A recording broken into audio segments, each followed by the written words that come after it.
அவர் சொல்றார் 2026 தேர்தலில் 2 பேருக்கு இடையில் தான் போட்டி. ஒரு பக்கம் டிஎம்கே, இன்னொரு பக்கம் டிவிகே. அதுல அவர் என்ன சொல்ல வர்றாரு தெரியுமா?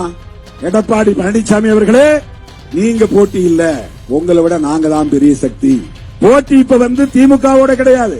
2வது இடத்தில் யார் என்பதுதான் விஜய்க்கும் எடப்பாடிக்கும் போட்டி. 2வது இடம் யார் என்பதில்தான் அண்ணாமலைக்கும் விஜய்க்கும் போட்டி. இந்த தமிழக அரசியல் களத்தில் 2வது இடத்தை யார் பிடிப்பது? அப்ப யாருக்கும் சண்டை இங்க நடக்குதுன்னா, அரசியல் சண்டை நடக்கிறது என்றால் எடப்பாடி பழனிசாமிக்கும் விஜய்க்கும் சண்டை நடக்குது. திமுக கூட்டணியோடு அவர்கள் மோத முடியாது. அது அவர்களே ஒப்புதல் வாக்குமூலம் தருகிறார்கள். நாங்க எங்க 2 பேருக்கு இடையில தான் போட்டின்னு யாருக்கு அவர் பதில் சொல்றாரு? அது திமுகவுக்கு சொல்ற பதிலா கிடையாது. எங்க 2 பேருக்கு இடையில தான் போட்டினா ஏற்கனவே எதிர்க்கட்சியாக இருக்கிற அண்ணா திமுகவுக்கு விடுக்கிற சவால் அது. அவர்களே ஒரு ஒப்புதல் வாக்குமூலம் தருகிறார்கள். திமுக தலைமையிலான மதசார்பற்ற முற்போக்கு கூட்டணி தான் முதன்மையாக இருக்கிறது.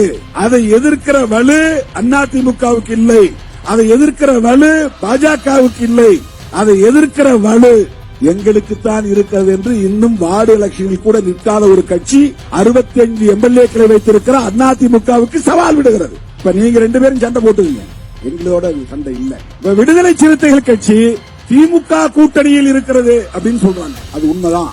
ஆனால் ஒரு உண்மையை நீங்கள் மறைக்க கூடாது, மறந்துவிடக் கூடாது. விடுதலை சிறுத்தைகளும் சேர்ந்து உருவாக்கிய மதசார்பற்ற முற்போக்கு கூட்டணியில் இருக்கிறோம். அடிக்கோடிட வேண்டும். மதசார்பற்ற முற்போக்கு கூட்டணி முத்தமிழறிஞர் கலைஞர் உருவாக்கிய கூட்டணி. அதனுடைய தலைமை திமுக, அதனுடைய தலைவர் தளபதி ஸ்டாலின். அந்த கூட்டணியில் விடுதலை சிறுத்தைகளும் இடம்பெற்றிருக்கிறோம் என்றால் மதசார்பற்ற முற்போக்கு கூட்டணியை உருவாக்கியதில் விடுதலை சிறுத்தைகளுக்கும் பங்கு உண்டு.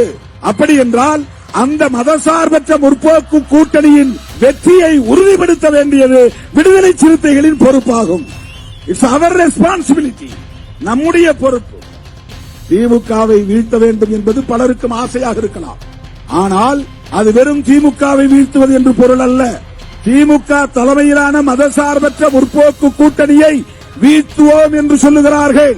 விடுதலை சிறுத்தைகள் இருக்கிற வரையில் எந்த கொம்பனாலும் அந்த கூட்டணியை வீழ்த்த முடியாது என்பதை நான் உறுதிபட சொல்ல கடமைப்பட்டிருக்கிறேன்.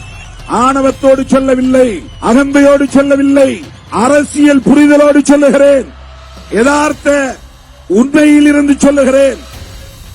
விடுதலை சிறுத்தைகள் இடம்பெற்றிருக்கிற அணிதான் தமிழகத்தில் வெற்றி பெறும் என்பதை மீண்டும் உறுதிப்படுத்த வேண்டிய ஒரு வரலாற்று தேவை எழுந்துள்ளது.